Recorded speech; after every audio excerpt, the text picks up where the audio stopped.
lovely day!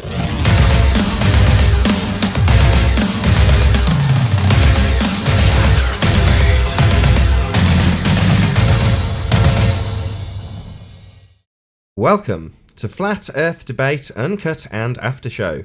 I'm your host Nathan Oakley, and if you are new to this channel, or you've not done so already, then be sure to subscribe and hit the bell notification icon to keep up to date with the Flat Earth Debate. If you'd like to support the channel, there is a super chat that runs alongside each of these shows while they premiere, and there's also a PayPal, Patreon and crypto link in the info box below the video. Speaking of Patreon, I'm going to do a quick shout out to all of you who do support me on Patreon. So a massive shout out to Abraham Muhammad, Adrian Quintana, Alistair Main, Billy Highvault, Burn Fat Till My Stomach Is As Flat As the Earth, Chow Young Cat, Dank, Dave Rakia Gafford, David Wayne Foster, Edwin Johnson, Owen Jennisons, Felix Hung, Fireball X, God Rockin, Henrik86, Jeranism, Joshua Balsimo, Kirsten Smith, Liam Nedrick, Life is Short, Matt, Nagara, Naibai, Qatar Craig, Reinhardt, Rene, Sally Ballis, Silver Umbrella, Skeptic936, Texas Mike, The Flat Earth Sun, Moon and Zodiac Clock App, TheFlatEarthChannel.com, Tina Baker and Tom Herkins. So a massive shout out of appreciation to all of you for supporting me on Patreon. Now, we are joined by a whole bunch of people in both Discord and G Plus panel, so I'm going to raise the mic on them and you can enjoy the dulcet tones of whoever the hell is in there while I set up for the next live show.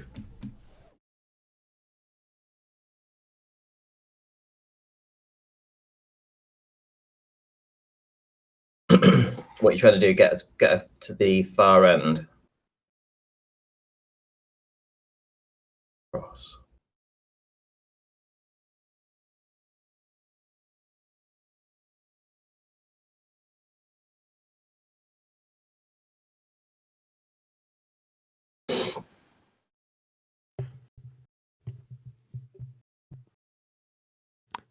Radio check. Hey QE, good to have you. Yeah. Are you in Discord? Roger. Get stuffed! I'm in Discord. Good to have Huey, you. did you see the Nathan bust? Yeah, I seen it. I haven't actually seen it yet properly. Is that Chris Barrie? Yo. All right.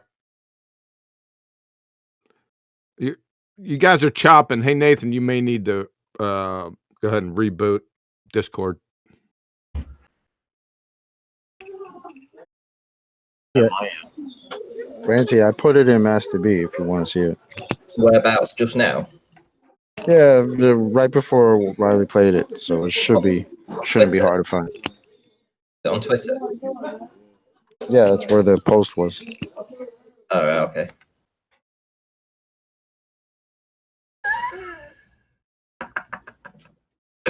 That is Tony, innit? What's he sat on? A table salt. Look at his hand. Sat on table salt. What's in his hand?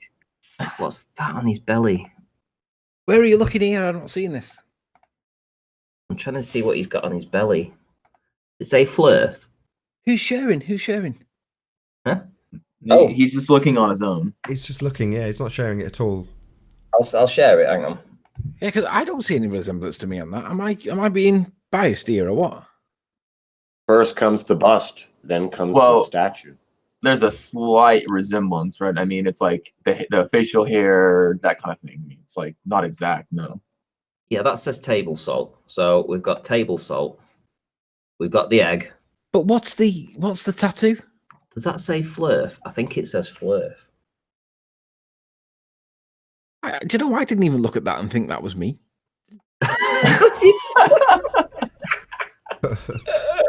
Little skinny legs on it.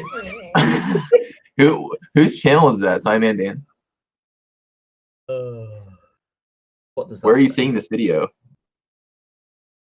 Millimeter. So somebody passed me this a while ago. Showed it to me, and I just forgot to share it with you guys. So, like, I kind of forgot, laughed and forgot about it. I did. Yeah. It says I did. I did what? The creepiest part is there's more than one of each. So it's like, what are they sending them out to their glow buddies, or what are they doing with them? Selling them? This is serious trolling. You're correct. I That's like the the next legs level. on the pyramids, though. Yeah, it just shows how Hey, much Nathan, we you get. got another show? Yeah.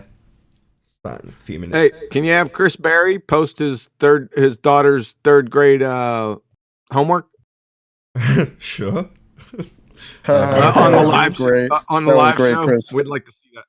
Oh God. Is that something you can arrange, Chris? Well, it's in Discord. I can either share it or someone else can pull it up and share You it. put it in Master B yesterday, It's in didn't you? Master B. Yeah, if someone Last can bring night, it up, yeah. that'd be great. We'll go through it on the live show. I've no idea what you're talking about. Sorry. Oh, Chris, it was awesome. I had a good laugh off of that. Well, I saw that and I couldn't. At first, I was like, "Wait, what's this?" I read it and I couldn't believe it. I'm like, "This is perfect. This is just funny."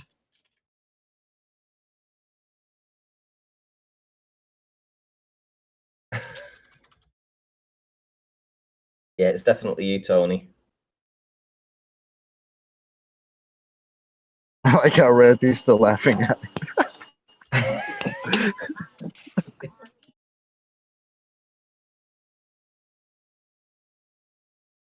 I mean, the fact that you would take that much time and effort to do something like that just is mind-boggling.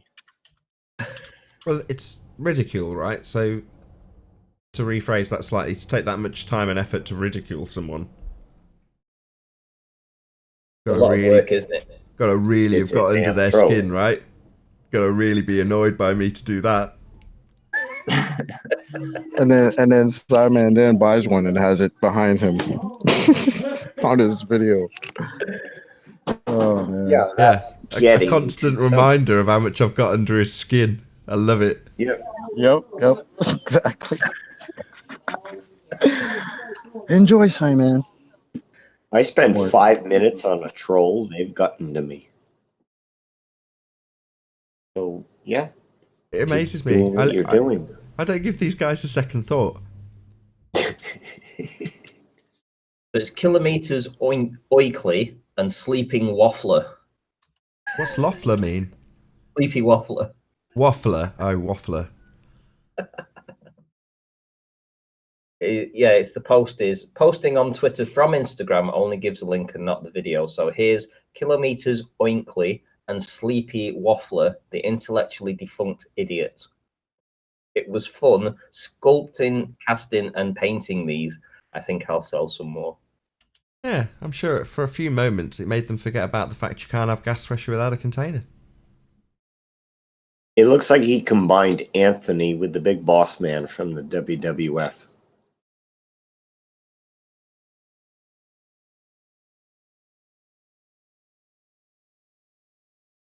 Coinciding with the name. I was just thinking, yeah, coincidence. Yeah.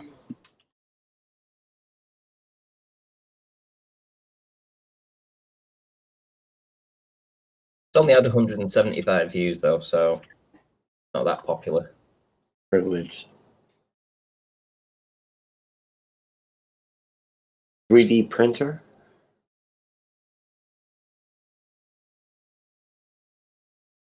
Right, I'm going to start the live show.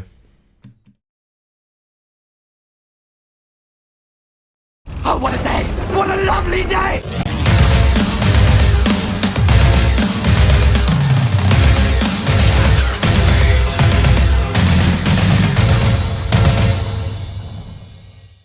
Welcome to Flat Earth Debate Live. I'm your host Nathan Oakley, and if you are new to this channel, or you've not done so already, then be sure to subscribe and hit the bell notification icon to keep up to date with the Flat Earth Debate. If you'd like to support the channel, there is a super chat that runs alongside each of these shows while they are live, and there's also a PayPal, Patreon, and crypto link in the info box below the video. Most importantly, if you'd like to join the discussion, simply mute the page you are currently watching, then click the link in the info box below this video to join the panel and express your views on the nature of Earth. If you do join, please don't swear. If you do, you'll be ejected, and if you are, please don't try to rejoin the stream using sock accounts. You'll be warmly welcome back on the next stream. Please also share the show on social media. Sharing the show obviously increases the live audience, but this in turn increases the chances of a more diverse panel. So please share the show on Facebook and Twitter. And one last time, if you're new to the channel or you've not done so already, then be sure to subscribe and hit the bell notification icon to keep up to date with the Flat Earth debate. Now we are joined by the one, Sleeping Warrior. I have to put mouses over, people have got stuff presented. Righteous Force, Ranty, Jibby Jedi, Chris, Chocolate Saiyan, Arwin, and 10th Man in G+, and a whole bunch of people on Discord. Welcome, one and all. Morning. Hello. Good afternoon. Hail Megatron. Hail Megatron. Let's see if we can have a concise housekeeping. It's been a Starscream. while since... Considering how slow it's been with Globers, all of the housekeeping questions have been relatively drug out on each episode. It's been surprising. Nevertheless, any signs of Earth curvature? Nathan, is it possible that I could make a request? Rather than do our housekeeping today, just to mix it up a little bit, could we answer some questions from a baller's housekeeping questions? That Of course, he go thinks ahead. that we can? Yeah, I don't mind that. Go ahead. Okay. Bear with me 1 sec while I remember where it is. I had it a second Did ago. we do that before? Just trying to remember what We have guy done it that was. before, yes, Brian. Once, maybe twice before we've done that. We were alluded to them having formulated housekeeping questions over a series of months, and then the final / semi-final draft was passed on to Bob the Fallacy Guy, and then once polished up, it was then passed to us. Now, we got the first polished and second polished drafts and immediately took them to pieces at face value in the space of about 30 minutes on the fly when we first received them. So yes, it was quite amusing given the amount of time they put into them and how quickly they were debunked. But yes, shout out to Ranty, who was actually the one who compared that. Right, Nathan, I found them. That's right, on a Sunday. Go ahead. Sorry. Are we going to credit the channel they've come from so that we can name and shame him, or should we not credit him because we don't want to give him any attention? Depends how good the questions are. If we're all stumped at the end of these questions, definitely give him credit. Okay, well, what we'll do is we'll leave it subject to addressing the questions that he asks, and from there we'll make up our own minds. All right, so the first question for flat earthers. If the Earth is flat, then how do we have stars rotating at two opposite ends of the Earth? Right, that's a formal logical fallacy that assumes its outcome. So, at opposite ends of the Earth is his assumption that he's on a spherical Earth. So he's saying, if you assume, as I demand you do, that when you travel south, you will arrive antipodal from whence you began, then how do you explain the star rotations on that presupposed antipodal position that you're now in? Yeah, we don't beg the question here, Muppet. That was swift. Moving on. Ends is an assumption.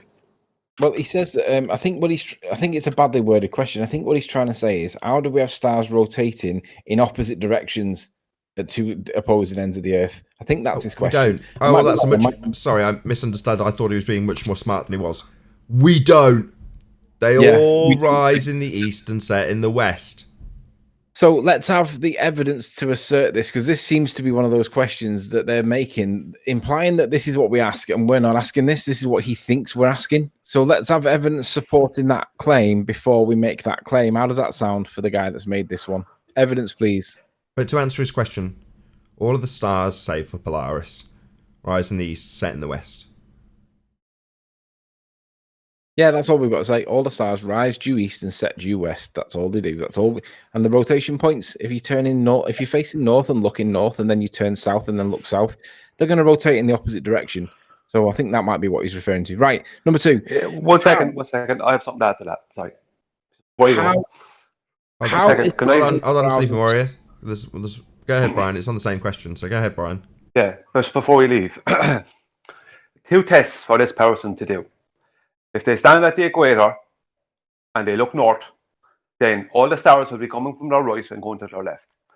If they turn right around and look south, all the stars are coming from their left and going to their right. Yeah. Now, there's an online test they can actually do. If you ask Google, how far south can Polaris be seen? Google will tell you 1.23 degrees south. That's 1.23 degrees south. You can see Polaris.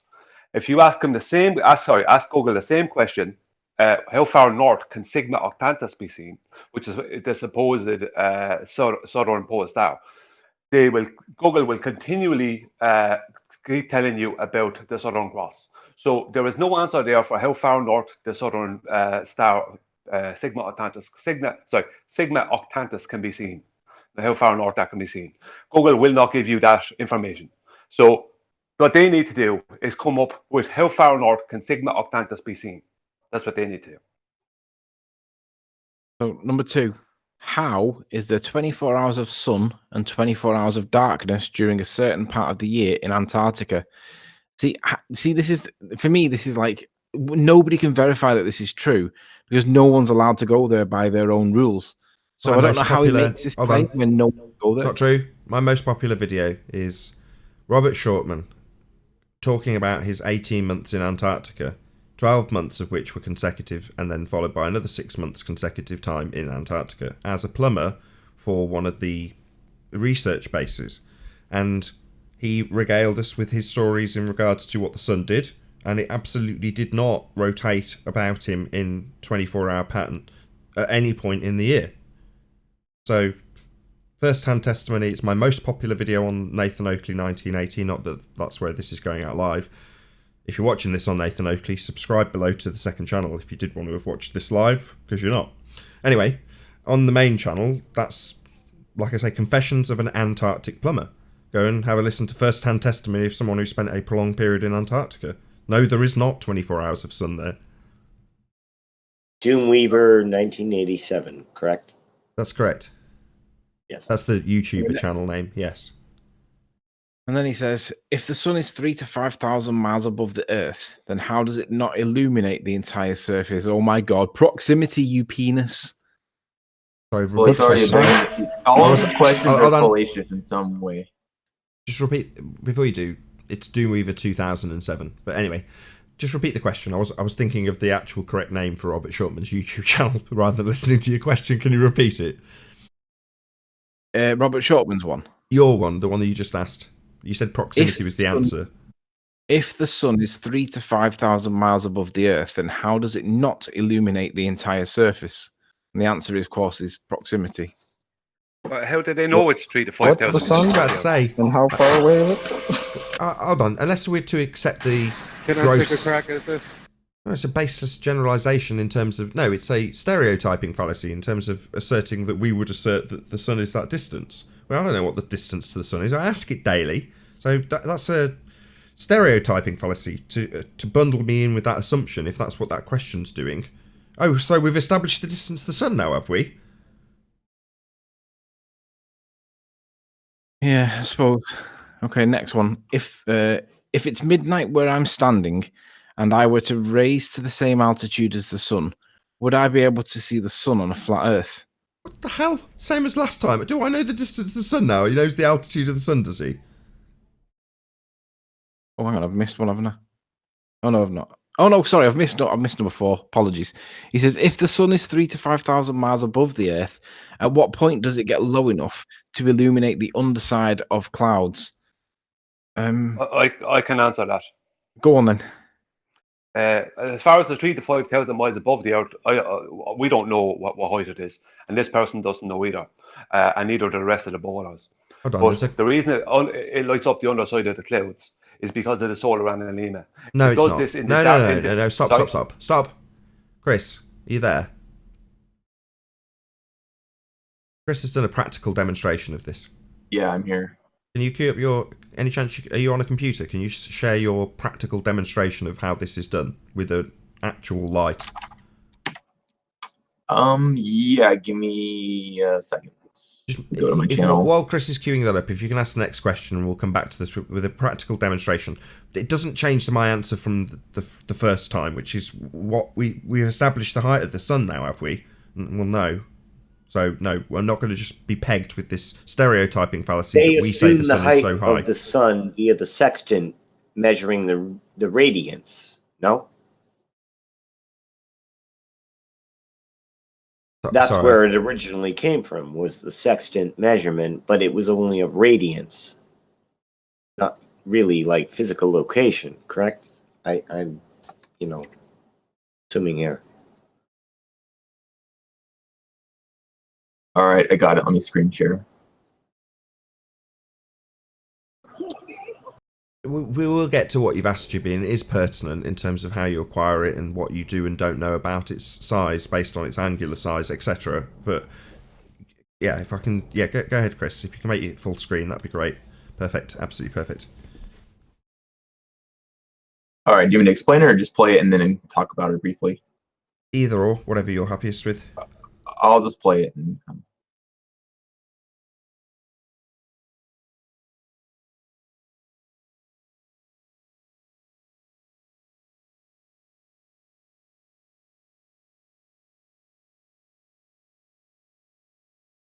So, well, actually, let me pause it here and stop and say. So the question was, how do you have a shadow underneath the cloud of the mountain with the sunlight? Basically, the question is, how do you have it with the light source above? The light source has to be below, is the claim. So I went out and tested the claim. The claim's false. There's a naturally occurring phenomenon called albedo that you can easily Google and do a bunch of research on. Basically, that means all light will reflect off of nearly all surfaces. The only surface it doesn't really are things that are very, very dark, like black. But albedo happens on grass, on water, concrete, right, roofs and trees and bushes and everything, and dirt. So when I realized that, I did this test where I took the light source, held it above it's a lid that the shadow is being cast on, held it above the lid, and then got the shadow, a very prominent shadow, mind you. It's very detailed. But I'll finish it and just show, and I prove here the light source is well above the object.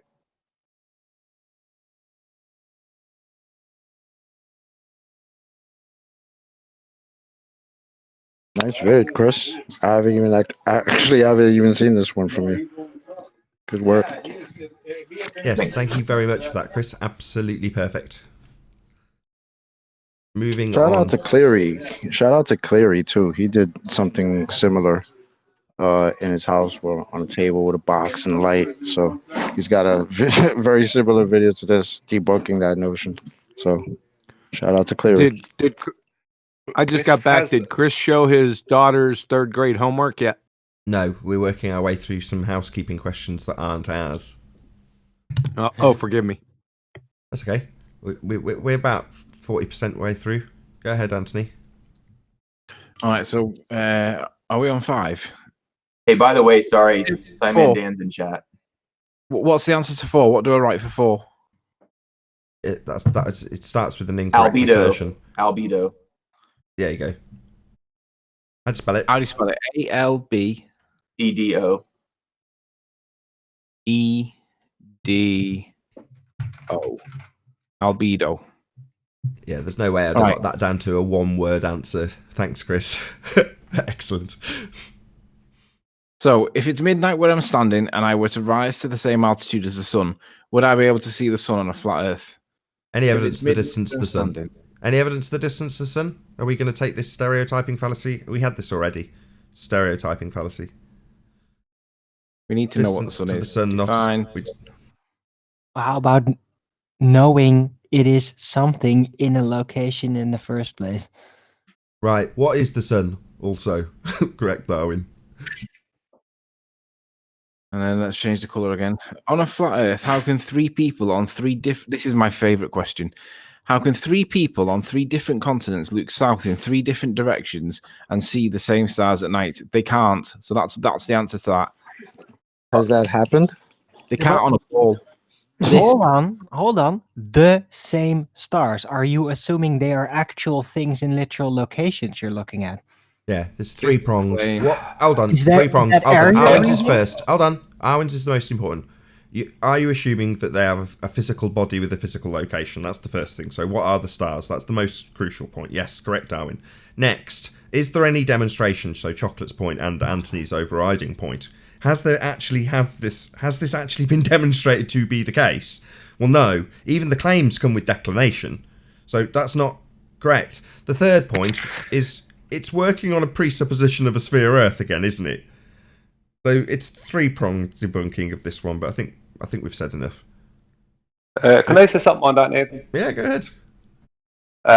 With that one, you can calculate it. if you use calculations and supposed times, you can calculate how it might happen, because I went through this before, but there was no real world proof of it. And exactly as you said, they literally have to prove radius for that to ever happen. So it's like, it is pre-assumption of a globe. There's no real world data of that, but you can calculate it using a globe, but there's no real world data. Shout out to Rakia Life. He says, shout out to Cleary for sure and all the Truth Seeker. The creation is an amazing subject. Rakia Life. Thank you very much indeed for the super chat. Really appreciate your support.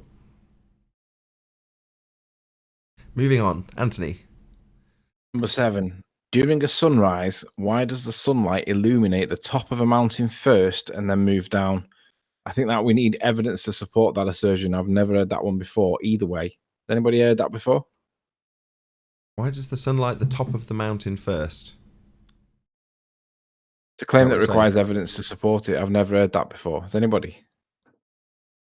I don't know. I've never heard that one. I'd need, you're right. We need a visual. Maybe that's one that he has. Yeah, definitely give the guy credit. Right, who's this videographer? Let's give him some credit.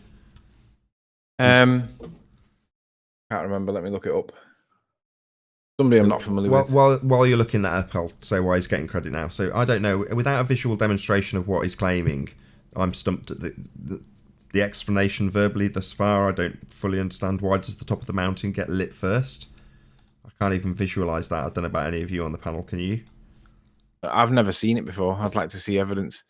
Okay, the guy that's B-Ball for Life, and he's got one watching his live stream. I think he's a 24-hour live streaming guy, and he's got it in his description box, and he shouts out knobheads like Unirock 2. Yeah, he's a really good debunker. Bob the Fallacy Guy. Hold on, on. Hold on. Don't shout out shout outs. Just scroll back down. So shout out to B-Ball for Life for putting this list together. So in terms of your question in regards to the tops of mountains being lit by the sun first, give us a link, show us where on your channel we can find that example, and hopefully we'll have a look at it, and kudos to you for stumping us in this regard. But just your question-based format for this scenario isn't sufficient for us, so yeah, we need more information. But great, we don't have an answer. I'm going to correct that. You used the word stumping us. That's not stumping us. We're asking for evidence to support the assertion in the first place. That's not stumping us, but we want to see something that makes you think that happens in the first place, because as far as we're concerned, it doesn't. Well, okay, stumped in the regards that we can't write anything next to it other than need more information. If a person in the Falkland Islands, a person in South Africa, and a person in Tasmania all looked due south, that's the key word here, due south, at midnight, what direction would the stars be moving? East to west? Did we cover that earlier? Okay, moving on. Just answer it in the... What the hell? Yeah, basic understanding of your own model might be useful in these circumstances. When you're formulating these questions, try to actually understand generally what's going on in the sky. Maybe by a telescope. East to west. Okay, so... Would you repeat that again, Anthony? If a person in the Falkland Islands, South Africa, and Tasmania all looked due south at midnight, what direction would the stars be moving? Well, that's a stupid question. They would be moving from the east to the west. It is a stupid question. Let's not rehash it. Let's just move on. Yeah. Stars are not relocating. It's just this starlight is, arranged in a certain way in relation to the position on the Earth. That's it. How does the moon get in front of the sun during an eclipse on flat Earth? Prove that it does it on the ball Earth first, because when we've seen evidence for the eclipse... Hold on. Prove... no, whistling past the... No. The first part of the question. How does the moon get in front of... Did it say? So we're attributing physicality and the ability to obscure to these celestial objects, of which we have absolutely no idea what they are. But suddenly they're physically obscuring things, are they? It's not called that. It's called an occultation. And when they have a star moving in front of something, it's occulting it. It's not necessarily attributed to the physicality of it that the heliocentric model would dictate. But that's what he's asking us to accept, that there is a physical interaction. Yeah. So Arwin, how do we know that's even the moon causing that? Hold on, just one second. How come the moon has never been detected on infrared prior to the approach of the sun during a solar eclipse? You can't detect its approach. It seems to vanish. If you look up Thierry Lagarde, the French guy, he's credited with the first possible sighting of the new moon phase when it comes out of the new moon phase, because it's invisible. Nobody sees it anywhere on the Earth from any angle. No one sees it on the Earth for about 3 days. Now the claim is that, well, that doesn't mean it's not there. Well, if you can't see it and we can't detect its presence, then how do we know that it is the moon passing in front of it? Because my own personal spitballing opinion, right, that means nothing. I think it goes behind it and blocks the light from the sun. I don't think it goes in front of it. You're just as bad as they are. Can I ask a general question? I wanted you to affirm that you normally would lend yourself to the physicality aspect of the planets, and then I want Jibby to repeat what he said about tracking it with equipment that we can't see. And anyway, you would normally say, oh, well, we don't know what they are and they're not physical and there's a physical assumption bias. I'm kind of parroting what you'd normally say, Arwin. No, that's not what I wanted to say. But yes, indeed, that is a point. But I already made it. No, but I was wondering, has ever there been any eclipse filmed with infrared? Because I know that the moon at least shows up in infrared. Yeah, perfect. So what happens? How do things manifest? There's an answer. What does it look like? Arwin, go ahead, Jimmy. Yes, people with infrared have tried to detect the moon approaching the sun, and there is nothing on infrared. It just begins the occult process of the light of the sun, but there is nothing detected on infrared. And it would be if there was physicality of the moon out there in this alleged vacuum. Okay, follow-up question. How about the supposed eclipse when it starts, right? Do you actually see a contrasting part that is blotted out, or do you just see a hole in the physical world? What does it look like? Does it look any different from regular camera work? No, it's quite the same. Like infrared and regular is quite the same. During the start of the eclipse, it's just. Are we ever going to get done with? All right, let's say there's a hole in the firmament, like a circular hole. Oh my god! And this spotlight goes across the firmament into a hole. Seems to be like that in a way. Right. I've speculated the whole thing eclipses look almost like there is a hole is being covered up in front of, through which the sun shines, rather than it being obstructed by something staying in front of it. But yeah, that's just appearances, really. Yeah. But it's interesting that you don't see the moon before it actually crosses it. Right. Because supposedly the light's supposed to drown out other sights, but with infrared, that shouldn't be a problem at all. Correct. It should appear on infrared. That is very And it should be just done. There it is. Flat earthers, done. Perfect. Okay, I'll accept that. Perfect. It doesn't exist. I remember listening to Crow 777 one day. And moving on. Sorry, Chocolate. You're the one who's ended up with the holding the pass the parcel when that's happened. So yeah, let's move on. Anthony, there's only one more question, right? Yeah, and then he's got a stereotype fallacy underneath. He says, how does the US military communicate and have internet from the middle of Afghanistan if satellites don't exist? Ultra low wave frequency radio transmissions are what they're using, and they travel much further, and they're limited. So it's how do I do this? It's limited radio frequency bands that only military are allowed to use. Right. They basically just use a giant tower radiating over it, and the military is informed as to where they can pick it up. They also have they also have planes that help them with communication. Yeah, the Nimrod. There's a couple of different ones. There's 2 or 3 different versions. The ones with like a dish on the top of them. So limited low frequencies. That's what. And then the last thing he says: flat earthers only get their proof from other flat earthers, who all get their proof from Dubai. Has anybody ever cited a proof from Dubai on this show that we rely on daily? No, I don't think so. Just a quick shout out to Bible Literalist. Subscribe today to Paula's channel. Hit those 3 dots next to her. She says, Nathan Oakley, not sure if the IR would be a valid tool if the Moonlight is cool. Very interesting point, Paula. No, it would be. It's cool. So it should, absolutely, infrared should definitely then pick it up. Yes, You it's don't. not Well, heat. well, Camera. in their paradigm, what is the moon reflecting? Sunlight. Sun. In What their light? paradigm, not in reality. That's why I caveated this. In their paradigm, what is the moonlight reflecting? Sunlight. What type of light? Sunlight, supposedly. Light. Sunlight. Full spectrum Right. light. I see what you see. He's saying it would include infrared. Yep. Yeah, that's what I'm trying to say, but it appears I can't get that out. Arwen, please go ahead. Okay. Just wanted to make another point about the previous thing about the supposed satellites over Afghanistan. So if there is supposedly a satellite above there, then there should be full range contact everywhere. But there isn't, because mountain ranges? How does that make any sense if there's a thing hovering straight above, having full range? It should be able to contact everything at any part in any mountain or at the bottom of a mountain. But yet there's this specific band that points directly at that there's actually be a signal sent not from a top, but from the side. Yeah, having to ground-based. overcome the mountain ranges. Absolutely. Yeah, ground-based. Correct. Or they're on balloons. Or right? balloons. Do you remember that? Like satellites on balloons, we've showed like, I don't know, 400, 500 times, maybe. Right. Could be that, right? Yeah. Jeez.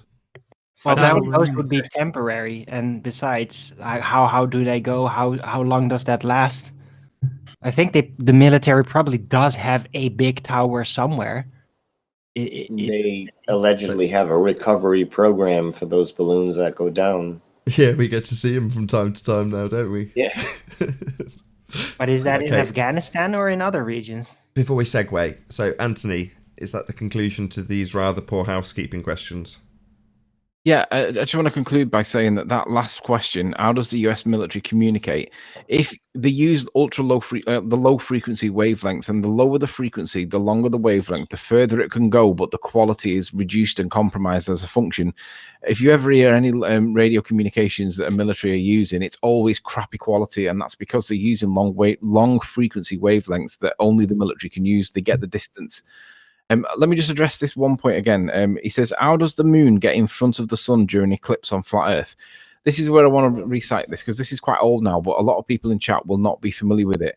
When the Americans had the solar eclipse in 2017, we got a lot of people from a lot of different areas all over the Earth on this topic to take evidence using different cameras with different settings, with all of the different angles to the eclipse, to see whether or not we could find any evidence whatsoever that the moon causes or eclipses or occults the sun. And all of the evidence indicates that the black shadow that we're seeing is actually a shadow. It's not the moon occulting the sun. It's the casting of a shadow from the other side of the sun, because this is black. There's nothing in it on any of these pictures. There's no earth shine. There's no evidence of physicality. It looks like we're trying to create a physicality from a shadow, because it looks like it's being cast from the other side. Now, I'm not saying that it definitely is that, but if the claim is that the moon passes or occults the sun in an eclipse, we need to prove that it is the moon that's doing it, because it appears that it's being occulted from behind. And unless they can prove that it's being done from in front, Simon Down and Co., then we can't say that it's the moon occulting the sun the way we're told. We want to see evidence that the moon is occulting the sun, because we know that at a new moon phase, no one sees it for 3 days, roughly. So don't quote me on the 3 days. Quote me on the bit that nobody ever sees it anywhere for between 2.5 and 3 days. Well, why is that? We should be able to see it from different angles, because not everybody's getting total occultation, or not everybody's getting the limited vision. There are angles involved, but nobody sees it. So let's see the evidence that the moon is occulting the sun, and it is the cause of the solar eclipse. And the 2017 eclipse, the shadow started up at the top right angle, I think it was, a right corner. It came down to it, didn't go up to it. Okay, so it Just didn't. before we start, hold on. Together, He's been waiting for about 15 minutes on this, so right, Chris, are you still there? Yeah, I'm here. Perfect. Do you have to hand your questionnaire or exam questions or whatever they were? Yeah, I don't know the best way of sharing it. I guess just pull it up on Skype and screen share again. Perfect. Yeah, hold on a second. Yeah, it's kind of I'll put changing it the subject. But I'll put it in Discord too. Thanks. Thanks again, Sleeping Warrior, for those housekeeping questions. Nice that we can still rattle our way through in less than half an hour and debunk them all.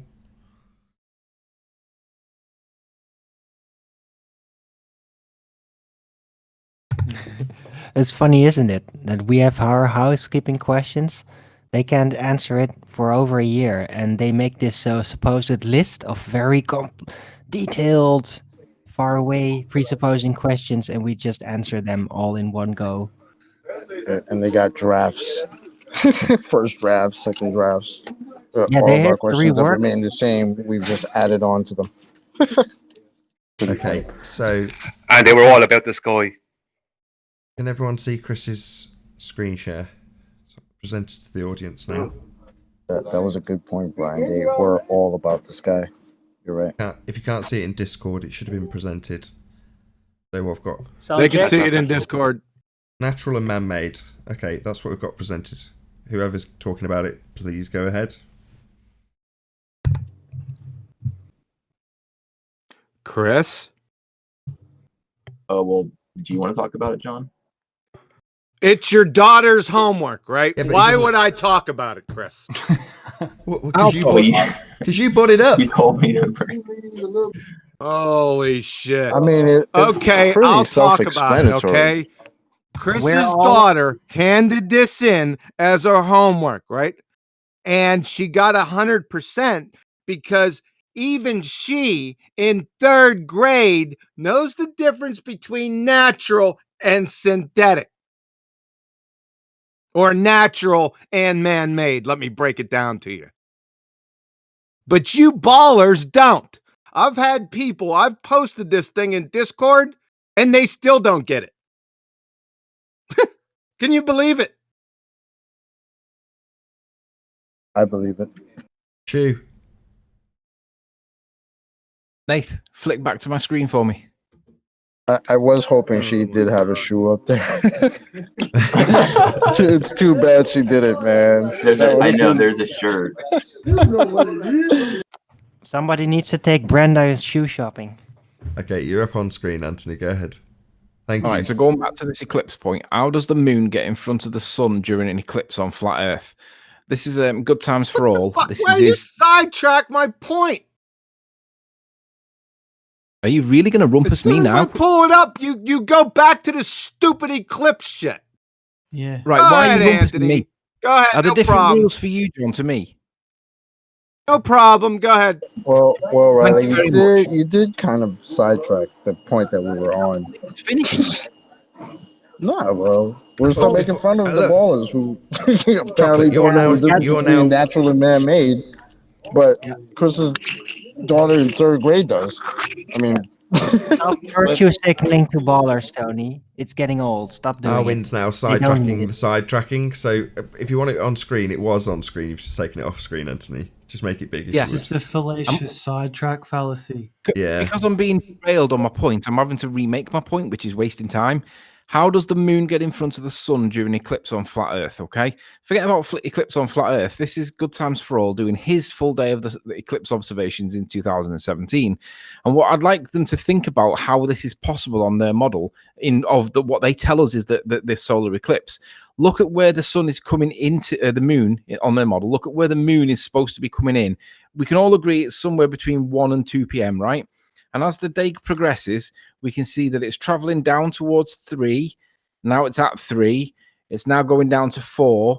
And now I'd say it's at kind of 5. And it's going to go out at kind of 5. Does anybody agree that it's going to go out at about 5? And that's where it should proceed to, right? But for some reason, it starts to go across at 6 o'clock. Now it's going out towards 7 o'clock. Now it's going out towards 8 o'clock. Now it's at 9 o'clock. Bear in mind, it came in at like 1:30, 2:30, like 2 o'clock ish. Now it's at 9 o'clock. It's performing a U function, right? Why? Who knows? Who cares? But that's not consistent with their model. It's at 9 o'clock now, and now it's definitely going out at 9 o'clock. So how is it possible it comes in at kind of 1:30 and then goes right the way around down at 5? Well, it goes down in a straight line to 5. but then loops across and then goes out at 9 o'clock on their model. That doesn't make any logical sense. So I'd like that explaining from the guy that's presented the evidence for, or the claim, because if you can explain and demonstrate how that works on a ball Earth model, well, that's persuasive evidence for me that might support your model. But I don't think that could be modeled on their model. So I just like to see him explain that on his model, because that's real world, and I don't think it conforms with his model. Right, I'm done. John, you can have the mic.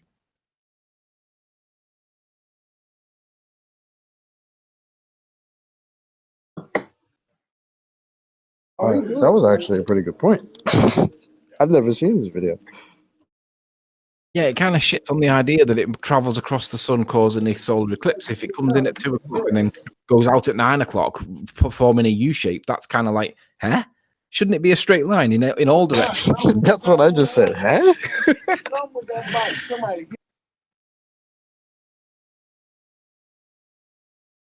Doesn't matter what the angle is or which way it comes in. It should just be a straight transition of the sun. It should go in one side, come in from one side and go out the other side in pretty much a straight line for everybody.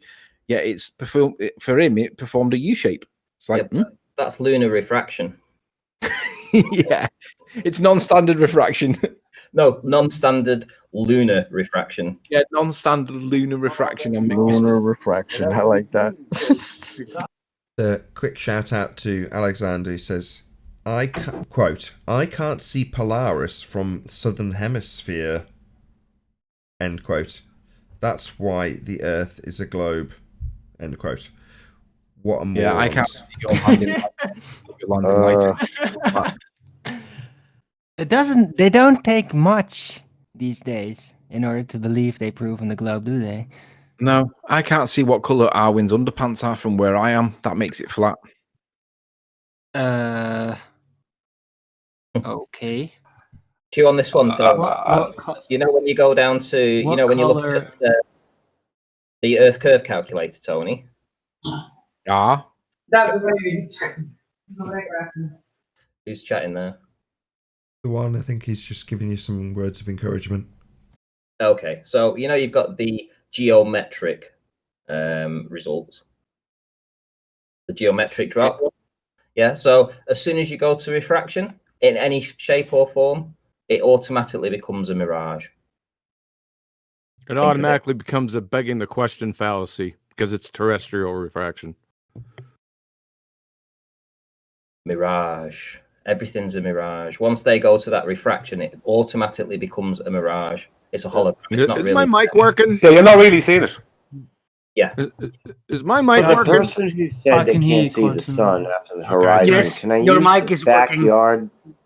There's a backyard you. metaphor where you take a flashlight and you make a circle in your backyard and you hold a flashlight at a certain height and it makes a circular light upon the ground. And then you just do that in a circle and you have a camera on the ground. Now, for a certain part of that rotation, the camera will be doused in the light. But once you carry that flashlight away, it takes the light with it. And this is what we observe on this flat plane. Am I mistaken? Nope. Also, the light, the sunlight acts like a Fresnel lens. So the further away the sun goes, you get the bulging of the sun at nighttime. It seems to look bigger. And the real sun is hidden behind that as it goes further away. I've got plenty of images of that particular phenomena.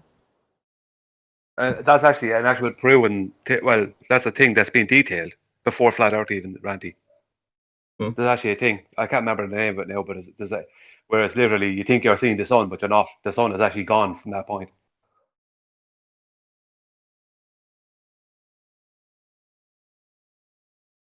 Nathan, remember the guy who sent in the super chat who was talking about how you can't see Polaris from the southern part of the world, how that proves the globe. But yeah, but he intentionally and deliberately used the word hemisphere to highlight the begging the question aspect. Yeah, I made a point of not using that. But most ballers, I mean, a good portion of them, not all of them, but a good portion of them, don't know the difference between the Southern Cross and Sigma Octantis. Some of the quick shout out to Alexander, who says, Simon Dan, hit the super chat button. That's how your comments will go public. Thanks for the super chat, Alexander.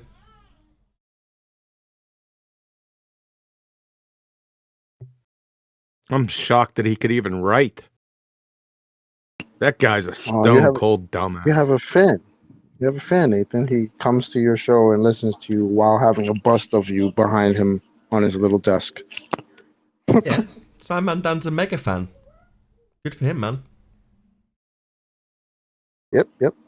I asked him if he created that, and he said no. And I said, "Did you buy it?" And he said no, that somebody else made it and gave it to him as a gift. Isn't that a form of worship? Well, it's idolatry, so yeah. Yeah.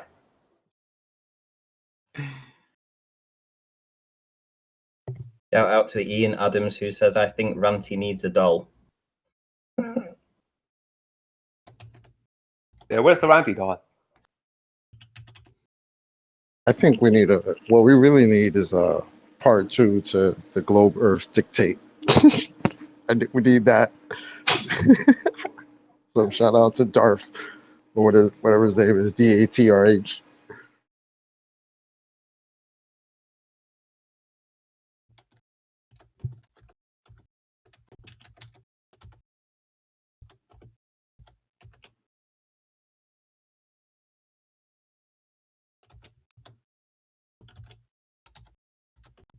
Has Scam Mandan been in then?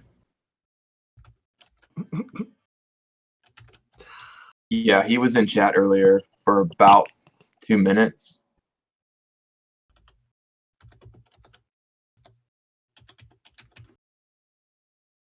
It's still, if you do the @ and then sigh, man, it still shows him in there, but he hasn't responded in a long time.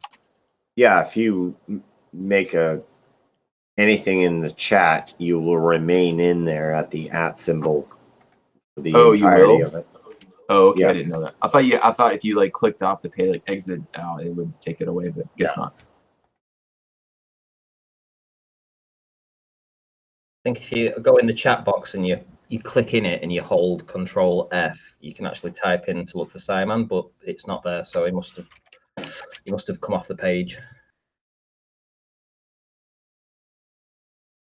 Anyway, this isn't Flat Earth.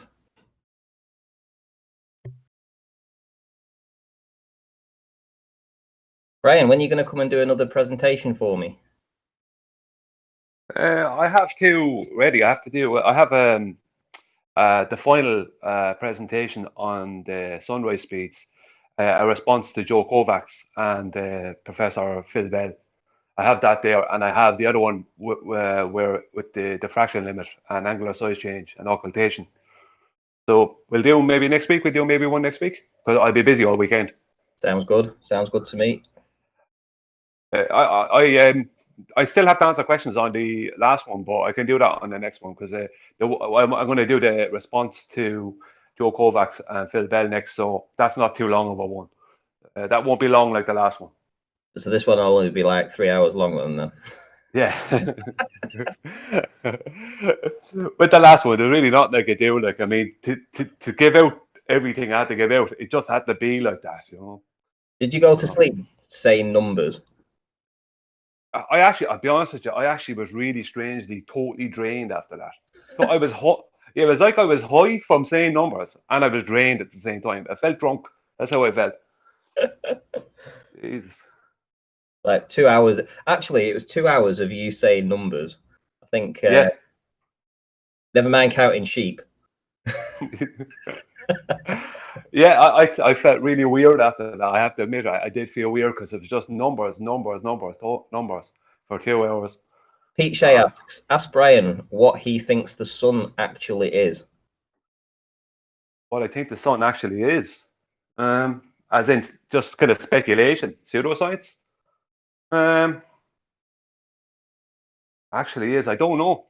I'll be honest, I don't know. If just to throw out something, speculation, I believe this is, electromagnetic. That's controlled by both the North Magnetic Pole and Polaris. Now, that's... Say that one more time. Speculation. They're Say that one more controlled by time, the please. North Magnetic Pole and Polaris. Radio check. Sorry, say that Radio again. check. Can you hear me? Yeah, say that we again. hear you. All right. So, what is the sun made of? And you said electromagnetic. Well, I just said that's kind of. I was asked what it is, and I just speculated. Pseudoscience. I said electromagnetic. Oh, you're Controlled speculating. by- Okay. Electromagnetic, controlled by the North Magnetic Pole, and Polaris being that would make the North Magnetic Pole the South Magnetic Pole, and Polaris is the real North Magnetic Pole. But it's only speculation. Fair enough. I have no evidence, scientific evidence for that.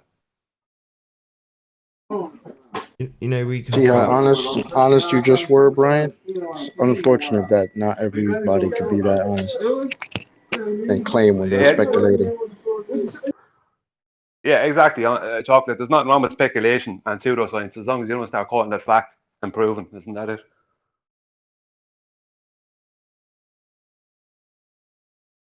Well, have you seen the video of an electromagnet next to test tubes full of noble gases and how it illuminates the noble gases? Kind of like how the sun affects the atmosphere, where you'll have blue in the middle and orange and yellow and red on the ends of it. This gives credence to the electromagnetic perspective of the sun, in my opinion. Yeah, I missed some of that because my Yeah. thing dropped. Yeah. Would It's you a say it really again good for me? video. Electromagnet near noble gases, and the way I it look at that. illuminates the gases in the test tube, in the container. Yeah, I look at that. It does not illuminate them and excites them. They illuminate themselves. Yes, and it mirrors what we see. So, I like that. Why did they put those gases in a container? It was just an experiment, I guess. And Oh, Question. I'm just checking. yeah. One of the I listened to. I think I said this before, but there was this 2-hour presentation, or not presentation, but video I watched about back in 2016 at this stage, and there were 7 different physicists who all disagreed with the mainstream narrative of what the sun is, and they gave 7 different versions of what the sun is, and one of them was speaking about the sun being some form of glass with something within it. Now I don't know that, but if there was a particular gas within a container, maybe. But it's sci-fi until we know better, isn't it?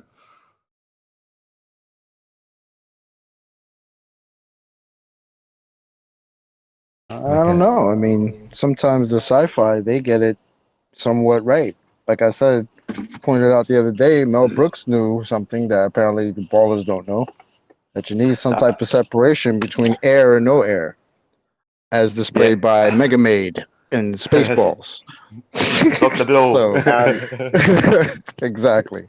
I have this thing. I have a moon flashlight. Basically, it's a flashlight with a little transparent filament of the moon over the lens. So you hit the button and it shines the moon on the wall. So, as a thought experiment, I took a picture of the two. Basically, the light coming from the flashlight and the reflection upon the wall. And I say, you have 2 lights in a dark area from one source. You have the reflection of the moon upon the wall, but if you shine the camera directly into the flashlight, you see nothing but just bright light. But you have 2 light sources in this dark room, in this contained room, from one source, the flashlight. I hit the flashlight. It's bright when you look at it. You don't see the beam of light go all the way to the wall, and the wall shows the moon. in full detail via the transparent layer. So we have two lights in one room from one source. Thought experiment. Is that what we're dealing with here?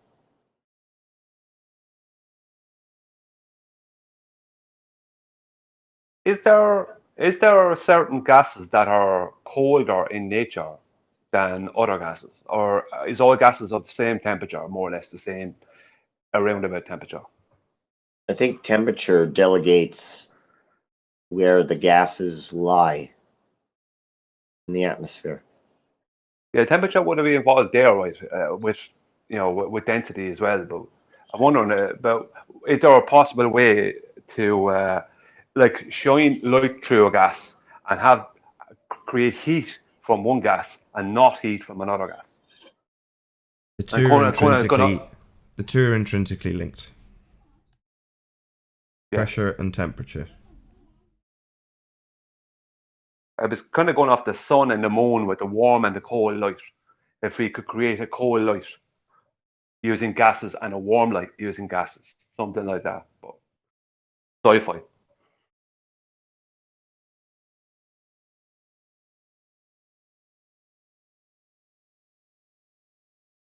I have to mention that it was, I think it was quantum erasure that said that that may not be the case. We don't know if there's cold light. Yeah, we don't know. I don't know either. I'm just kind of going, if the cold light makes sense to me, it would make sense to me for entropy reasons. But that doesn't mean it is cold. The moon's not reflecting the sun's light unless the moon is concave or flat. Simple as that. I don't believe it's reflecting the light either. I believe that whatever light is coming off it is its own, or from a separate source.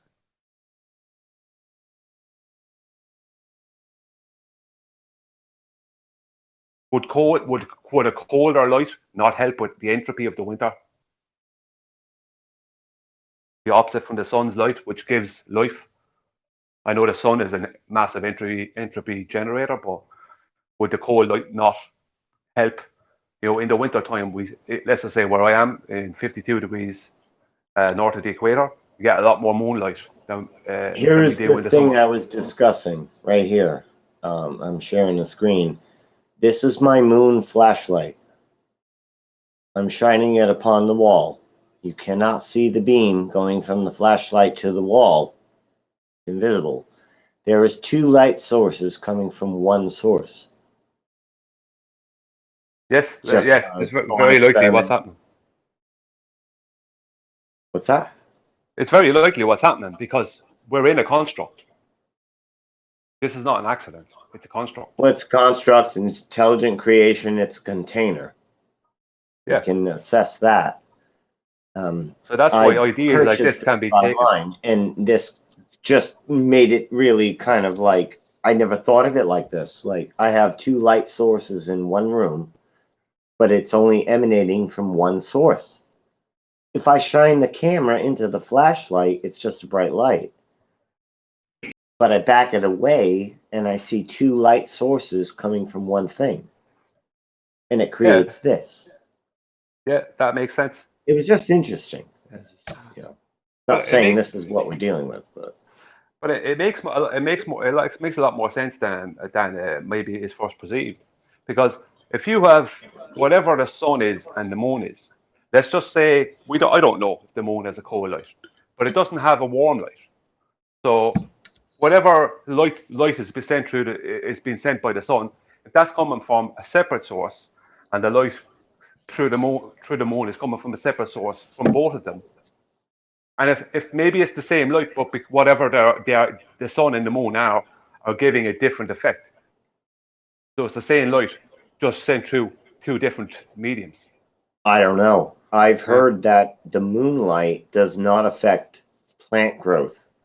With plant growth with a specific lightness, darkness cycle, stars and moon do not affect that, though they cast light upon the plants. It doesn't affect the cycle of light. I thought that was interesting. Would the moonlight not help to create an entropy? I don't know. Because we have more moonlight in the winter time than we do in the summertime. Not necessarily that I understand. Sometimes we can have like 13, 14 hours of moonlight in the summer. Yeah, but we have a lot more sunlight too. Right, we have more sunlight in the summer. So the balance is different. Yeah, the sunlight would drown out the moonlight. But it's the an moon can interesting be point. out 13, 14 hours in the summer. It's an interesting point about the entropy, though. I've suggested in one of my early bird shows about a month ago or more, also that maybe moonlight is not literally cold, like some cold radiation. I don't know how that would even work, but maybe it changes the way entropy or heat exchange functions on the ground and allows heat to be released where it hits more rapidly. Maybe that is what it does. It could be testable. I even suggested a setup to test that. I want to do a couple of quick shout outs. So both of them to the same person. Alexander says, yesterday I called an astrophysicist over the phone. He had no answer to the question regarding a gas pressure next to the vacuum of space. Thank you very much indeed for the super chat, Alexander. He then gives me another super chat and says he pointed to his colleague on the physics department, and then a little tongue out face. So thank you very much for the super chats, Alexander. Really appreciate your support. That's awesome. No answer. Sounds like somebody else we know. Yeah, like Dr. Daniel Faulkner. Well, he did have an answer. He referred us to the redneck retard Blue Marble Science and his gas pressure inside two different containers example. Incorrectly labelled gas pressure without a container, but Daniel Faulkner was critical of flat earthers, saying that the people who claim they can't debunk our claims simply have gone to the wrong sources and just Google searched it or gone to the internet. And his response to being asked how you can have gas pressure without a container was to go to the internet and cite Hillbilly Blue Balls. Amazing. Hey, What but I find interesting... Sorry, Arwen, go on. So Go on, I Arwen, go on. just wanted to ask Jibby for his opinion about what I just said about the moonlight, that it may not be carrying cold, because I don't know how that would work, how it could carry negative energy, but it might indeed be it causing an effect when it hits matter that causes the matter to transfer heat more rapidly, and in that way causing cold. What do you think about that? Yeah, very possible. But I did this experiment. Well, observation. You got to be careful with these terms. One time where I had a full moon, and I was taking side steps between my house blocking the moon and full moonlight on my face. I closed my eyes. I could physically feel the cool on my face. When I was in the moonlight with my eyes closed, I'd step to where my house would be blocking the moonlight on my face, and I felt a warmth. Right. So there is a physicality to this temperature thing with the moon. And with that, I'm going to say, if you want to hear the continuation of this conversation, then stay tuned if you're watching on the Nathan Oakley 1980 premiering stream. But unfortunately, if you're watching this live on the Nathan Oakley channel, this is where we bid you farewell. A huge, massive, enormous thank you to all of you who tuned in, smashed the super chat, liked, commented, shared, subscribed, and all that good stuff. Be sure to check out nathanoakley.com and the Flat Earth Debate Forum to keep up to date with the community debate. Another massive thank you to today's Discord and G+ panels for making this live show possible. As I say, stay tuned if you're watching on Nathan Oakley 1980, and I'll see you all in the next video. Oh, what a day! What a lovely day!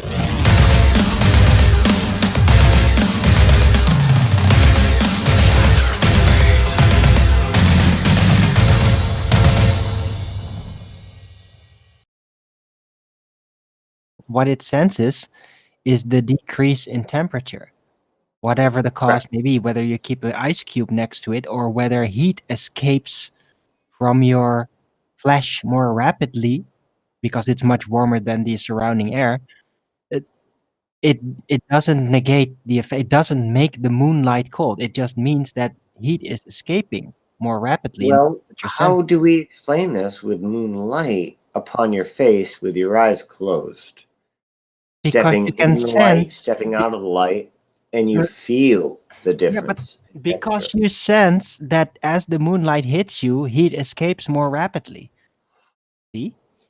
But the thing is, you can test this with if you use a closed system that allows moonlight to pass through without absorbing any infrared frequencies through a PVC instead of glass, because glass absorbs that apparently, and UV, I think. You get a closed, environmentally controlled enclosure with transparent top, so moonlight could come through, and then you test the temperature, for example, of the thing that's going to be hit by the light, maybe soil, and you make sure that the soil within the enclosure has the exact same temperature as the air in that enclosure. You make sure with environmental controls. Then you let the moonlight hit the ground through it. Well, if there's not going to be cold registered, that means that the assertion is probably going to be correct because there would be no heat to exchange more rapidly. So you're saying measure the soil's temperature versus the ambient air. Above it, and the air would also be part of that. But what about the experiments with the temperature thermometer measuring the ambient air in the moonlight versus the shadow of the moonlight? Yeah, but that's part of the experiment. In one, it's going to be closed off. No moonlight's going to be let into the air closed in the temperature tight room, and in the other one, it is. And if there's no temperature difference between the two setups, then the moonlight is not literally inserting cold. It would literally just enhance the exchange of heat instead. Okay. Do you see? All right. So It's very testable. if you don't measure a temperature difference in the soil, but you do in the ambient air, what's to be said about that?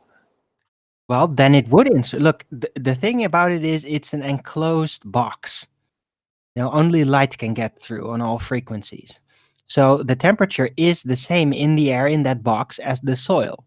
The light is going to pass through most of the gases and hit the soil if the moonlight's going to be subjected to it, if it's going to be let onto it. So if there is no extra cold being inserted, then the moonlight is not inserting cold. It's simply making heat change go more rapid, which is the normal condition in the out and open night air, because the air is getting a lot cooler than the soil will be, which has been still a bit heated up from the day. I have to admit, I've never seen a temperature of the soil difference in moonlight versus shadow. I've only seen ambient air. That's a good idea. Science! Yeah. But it can be tested. It would make it's the next step. We know there's some effect. We can even feel it. But now we have to understand what the effect really is. And this is a way to test it. Have you shown that there's an effect? Oh God. Yeah, JB already gave an example. He could literally sense it with his own skin senses, heat senses. Yes, Brenda, you can do the same. Have your house block the moonlight on a full moon and stand in and out and close your eyes, and you'll feel a temperature differential upon your skin. Right, and put on sunglasses so you don't get sensation of extra light hitting you when you step out of the shadow. Make it pure skin sensory. From the moon? Well, you need a thermometer. You stupid, Brenda. Brenda, if you want to measure it, yes, use the thermometer. But if you just want to do this little thought experiment, just use your skin and see if there is a difference between standing in the shadow of the full moon and then standing in the light of the full moon. Feel it upon your face. Well, why would I attribute any difference that I perceive to the moon? Well, you have a light upon your face that seems to be changing the temperature differential that you sense on your skin. That's all I'm saying. My experience. I want to see if that's your experience as well. Do the same. How do you know that? How do you know that the whatever's causing the shadow is not the cause of the temperature change? How can a shadow generate heat? Didn't say the shadow. I said what's causing the shadow. This is what science is about, right? What you're asking is in example, effect doing the exact opposite of what he's saying. No, I'm saying, what if you have an what enclosure he's over saying. you that blocks the moonlight? Because you're Let me finish, please. The enclosure could be causing air currents to stop moving, which could have been the cause of the temperature change. I'm only saying that whatever's causing the shadow, that cause, not the shadow itself, could cause the temperature change. That's one of the independent variables you need to control. You're talking about the variable being the wind. Okay, what if there is 0 mile per hour wind on such an occasion when you're conducting this observation? There are still convection currents you can't really measure with the equipment you're talking about. It's You're just talking your about very skin, small the changes in moonlight, and the temperature. shadow, 0 wind. What do you mean 0 wind? You never have 0 wind. Air is always moving.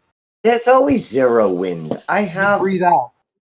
I You have breathe out and air days is where my leaves don't move. There's There's plenty no of mile clear per hour night Come with wind. on. Are moon. you Yeah, really having this conversation? There's Come on. plenty of wind, Air still moves clear around. night. Especially the amount of air that would be required to move to change the temperature as minor as you are insinuating would be detected. By But he's saying talking telling about you like wind there's chill. no air by moving, Zanuck. saying you can Right. You can have look at you the have sun. temperature and then you have wind chill based on the No, I'm wind not talking about blowing wind that chill. temperature. I'm not talking about wind chill. I'm just talking about air currents that are moving around. I think Zanuck's right. You'll never vary and manipulate moonlight. You might have a The point. cause, you talk about manipulating the cause. And here's a great example of that. Manipulate the moonlight for me. Zanuck is right. You'll never have. It's totally still. It'll always be some movement. You always have air movement. Molecules of air are always moving around, constant. Remember, by definition, air pressure. Live in a valley. Molecules zero moving. air Their movement kinetic many energy moving. occasions. You have to control those variables as well. You look up at the moon and you're saying you're feeling a change, a drop in temperature versus an increase in temperature on your face just by the fact that the moon's shining or not shining on you. That is incredibly difficult to control. What if and you also can validate? No, not What if you really. can manipulate the or magnify the moonlight? He's on point. He's You can't manipulate the moonlight. Go to the moon and turn Well, it down. if you magnify it, does that count as manipulation? Is what I'm asking. Oh, sure. Yes. Let's not You could do that. turn into ballers today No, because you can do that. You can manipulate the moonlight in that respect. You could actually magnify it, and you'll see that it actually has photons that are coming back to the Earth from its source, which is the sun, and you'll see higher energy from Wrong. the moon. Wrong. Which is That's the incorrect. sun. That's incorrect. Nice It's not presupposition coming there, from the buddy. sun. Oh, where's it coming Not from? coming from the sun. Where's it coming from? Don't know, but it's not from the sun unless the moon is convex. No. Or that's not flat true. or concave. I'm sorry. What? Right. Where's the source Right. of Yeah, the that's light? right. It's What's 60 the source- level It's the optics. lesser light. It's Because the described in moon the shut Bible. the fuck up. What's the source of the light? Not asking what the second light. source is. It can't be from the sun if the moon is convex. This is 60 level optics. The reason being is you can't get a uniform reflection off a convex object. If you walk out at night on a moonlit night, the light is uniform. That is impossible to reflect off a convex object and have uniform reflection. It's 60 level optics. You can't do it. The moon would have to either That's be not true. flat That's not true. That's not or true. concave. It is true. I don't deal with na'as. This is 60 level fucking optics, people. Just Oh, not true. shut the fuck It's up. heavy stuff, John. I Global agree. defense system engaged. Nuh-uh. Nuh-uh. Yeah, that's what it is. Nuh-uh. So are you No. hearing me, Zanuck? Also, is the question that he was asking regarding Moonlight a cause and effect question or a what is question, Zanuck? It's a cause and effect question. It is not. He is It is. asking a what is question. Who asked? Who was the one that made the claim? Wait, me? No, I think was it Chad? It was Jibby. Jibby was talking Aryan? about it. Oh, was it Jibby? I'm sorry. What is the question that you're asking? Well, I made the claim that the moonlight feels cooler on your face in direct moonlight versus shadow of the moonlight. So that's a what is question. It's either hotter or colder. It's not a question, it's a claim. Yeah, I know. Okay. It's a what is claim then. That's right. It is. Come on. What's You're the looking at- hypothesis, Zanuck? Hypothesis is that the moonlight causes my face to feel cooler. Oh my God. Go ahead. You can have them. I'm not dealing with this idiot. John, Really? John, maybe you'll deal with me then. Did you hear my setup? Did No. I explain? No, The no, no, test- John. The moonlight effect? That's what he said. That's not what You're roboting. Zanuck said. You're roboting. Zanuck You're roboting. asked, "How do you know?" You're Oh. roboting. It's just you. We don't hear him The roboting. hypothesis is, does moonlight lower temperatures in the air surrounding yes. your face? It's not a Zanuck, cause and you were effect saying question. that It's a what you were is. saying How that is that not a the cause and effect? air temperature can change. Let's just say if Zibby is standing there with his eyes closed, you're saying the air temperature is can make the difference. Can make a difference from the moonlight to the shadow to the shade. That's what you said. Was that what your explanation was, Zanuck? Right, because if it's going to affect the temperature on your face, I'm just asking a yes or no. Was that your radiation. explanation? If it's radiation, because we know heat can only be transferred by three ways. Hang on, Convection. 1 second. I'm asking you. You said, did you or did you not say that it was air temperature that changed the effect that Jibby was feeling on his face? Like I said, radiation, convection, and conduction. I'm asking you It has a yes to or be- no. if it's gonna This be is not an radiation, explanation it can question. I'm go asking yes or no. radiation and- Did you state that it was air Both temperature? radiation, conduction, and all three. Did radiation, you state convection, that and it was conduction. air temperature? Yes, the air temperature has to be Okay. affected also. But, Those are well, molecules what as is well. changing the air temperature then? Pardon me? What is changing the air What is temperature? changing the air temperature? From when the You have sun, radiated from when the ener- you have moonlight is on radiated his energy face, from from the- when the moonlight Can is I- on can his I answer face the to when question? it's not. Can I answer the question? You can't answer the question, Zanuck, because you're not listening to him. You're over talking him. He So made- let Yeah. him ask his question in total first and then answer it. How about that? Go ahead. Thanks, Kiwi. Okay, what I want you to tell me is what is changing this air temperature that you're claiming is causing the difference that Jibby is feeling on his face from when he's in the moonlight to when he's not in the moonlight with his eyes closed. What is changing this air temperature? You've already said moonlight is this cause. That is the No, I'm presumed asking cause you about it. of I'm the asking you. effect, You right? said that it was. You said that it was. I didn't say it was the cause. I'm just saying. I'm just relaying what Jibby said and what the explanation you gave. And I'm asking you, what is changing this air temperature The from when he's radiation of the standing in light the moonlight from to when this he's light not? source called the moon. Say that again, Zanuck. The radiation from the light source that you're calling the moon. What? No. What? Radiation of So energy. you're Light saying energy. you're Go ahead, asserting Brian. the sun again, Zanuck. That's what's going on there, yeah. So But the it's radiation will colder in the affect the moonlight. molecules. So how is the radiation? How is the By radiation? whom? If it's colder in the moonlight on Jimmy's face, then how is the radiation causing it to be warmer in the shade on his face? That's right. It wouldn't be. It'd be warmer. In the shade. So if you're already you're presupposing that it's going to be colder. But no, no, yeah, What? no. No, you're gonna You're open telling me it. that it He's would be warmer in the already shade. done this, Zanuck. Yeah, a lot of us have. Zanuck is literally proven cold moonlight. Yeah, but you're presupposing what's happening though. How do you See, know this that is the why air I'm trying to current? get Look, the Zanuck only to actually answer the presupposition question. here, considering the How moonlight, do you is know whether that the the air moonlight that's being itself is shadowed cold is or not We whether got four being people shadowed? talking at once. How do you know that the air that is being, or the object that is being shadowed, is not changing temperature due to what is causing the shadow, i.e., some type of umbrella, a building? You walk outside your house, someone said. Well, yeah, if you What walk about outside concrete? your house, What about then you concrete? see Like you're a outside in wall, a different air. a damp How do you know wall it's not in the the air winter that's time? creating the temperature?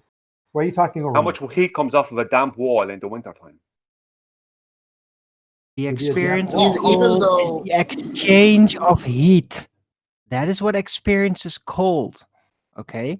So you're So saying that if the there's more heat moonlight is the exchange catalyst with the for surroundings, then talking. it's gonna feel Why more do you got to talk cold. over me? Seriously. I'm You're trying to, saying I'm that trying I'm to, I'm asking a trying to question. nail you You're down saying, on this, Zanuck, because can I ask the question, please? you're asserting something, Are you, but you're not giving a detailed I'm explanation asking a question. Are you as saying to that how the it could change. moonlight You said is air the temperature catalyst? You're over changes. I talking want to know each how that other happens. again. Let me For ask the crying question. out loud, can you be adults? No One kidding. Come at on. a time. Please ask your question one more time. Very short and concise. Zanuck answers. Then you answer his rebuttal, and then Zanuck answers. Can you follow that? Let's do it. Okay, yes. Okay, Zanuck, you asserted that it was air temperature changes that was causing the differences that Jibby was feeling on his face when he was standing in the moonlight as opposed to when he wasn't. Now, how do you explain that the air temperature is warmer in the shade and colder in the moonlight? If That's why I just you know, said that. You see, I start to answer the question, Let and him then you start answer. talking over me. For God's Let him sake. answer. So I said that I asked, how do you know that the air temperature change is not being affected about what is causing the shadow of the moonlight? yeah, you're asserting that it's what is causing the shade is causing the temperature difference. Yes. That could be. I'm asking the question. How do you know it's not? That's how Well, science works. but it's your claim. That's why I want to find out. You claimed it, so I want to find out what it is that I'm you not actually. claiming. I'm asking the question. that's not true. I'm sorry, that's not true. Zanuck came in asking, how do you know that the moonlight is making you colder when you step from behind the house? That was, and I thought, well, that was spot on. He sounds like a person that's usually on the panel today. Regardless of what his rebuttal is now, honestly, how do you know? Not through science. You don't even know what the moon. Distance. Maybe only going to know due to the what he felt, what his nervous system felt. Look, this idea, if I may interrupt, and I have for like 4 times now, if I interrupt, this whole idea Correlation, that not the heat causation. would be Right, different exactly. because you're standing next to something that casts the shadow. Yeah, you'd have to stand pretty damn close because heat radiating, for example, of a brick building, and bricks definitely do absorb heat and release it at night when it gets colder, but that doesn't range that far. So if you stand a meter away or more from the object casting, Yeah, it doesn't have to there's be a not going to house. be this effect. tree. There's So just that's open calling. air right next to you. That's You can called use a controlling the tree. experiment. That's calling controlling the experiment. So you do that. You say, okay, now let's do the test and have different distances from this object or whatever this object is that is causing the shadow, and see what the temperature difference is. The problem is it's not an experiment. Here's the whole problem. That it's just an anecdotal thing. That's the problem, because you have to get very specific and very detailed and controlled. I agree with you, Zanuck. Number one, it's not an experiment, so you're wrong there, Zanuck. However, if you're going to make a claim, his claim was more anecdotal than it was like controlled. That's why it's causing a whole bunch of problems. Everyone's coming in with their opinion, right? That's why. I don't think it was anecdotal. I was saying it was making an experiment out of it. An experiment can be very simple, right? No, it's no. His was anecdotal, and it wasn't an experiment. Basically. Correct. I It's an agree. observation. So that's what the saying, problem hey, is. That's why everyone's arguing their opinion. Right. When you start arguing opinions, it gets messy because everyone's Yeah. opinion can be varied. Yeah. You might want to change the subject into something a little bit more concrete. Just a suggestion. I think it's more to the point that it couldn't be the sun that's causing it. That's kind of the point. So what really? So JB was talking what about can an cause the light experience, of the moon? not an Is that what you mean? observation. He experienced something. Hold on. Correct. Yes. Hold on. Go ahead, Sonic. So what causes the light from the moon? If you call that object the moon, what causes that illumination? Don't know. No idea. Hold on. I know Hold what on. doesn't. Hold on. The point is, we don't need to give you an explanation. There's a positive assertion from your side of the argument that it's reflected from the sun. Correct. What do you mean correct? No, not correct. No, that's what you said from my side. There is a positive assertion that the light is reflected from the sun. That is correct. Yeah, correct that you make that. Okay, it's correct. Correct. I'm saying that's what their assertion is. Yeah, it's correct that they make that incorrect assertion. How do you know it's incorrect? Correct. I just explained it to you. Just covered it. Specular reflections. He's just covered it. 60 level optics. I even heard him swear it at you. Right, you're listening to Quantum Eraser. Assertion that something convex or concave is the only way you can get a uniform reflection off of an object. No. You didn't say that? Sphere. The only thing that can give a uniform reflection, it's either flat or concave, not convex. What? Flat or convex. Okay, sorry. Concave. Specular Why reflections, Arwin. What? Why concave? What? The question is now, how do we measure the uniformity of the reflection off the moon? Why? Why do we need to do any of that? Sorry, we've got to come up with some answers, have we? No. How do you measure the uniformity? You walk outside. There's not patches of moonlight and non-patches. It's uniform. So you look at it. Oh my God. I mean, that's a valid question, right? So you look at it. Hold on. No, while it's fascinating that this generates many, many questions, the point is that the claim in terms of its physicality and convex nature are wrong. Let's not worry about these massives of questions that leaves us with. Yeah, we're in the same boat as it. Yeah, loads of questions it raises. But there's still that positive assertion out there that's wrong. Let's focus on that for a bit rather than going on to the questions it opens up. Yeah, we're all troubled by these questions, Anik. Yeah, we don't have any answers. I don't let that trouble me very much anymore. But the point is, there is still that positive assertion that you've conceded to that's wrong.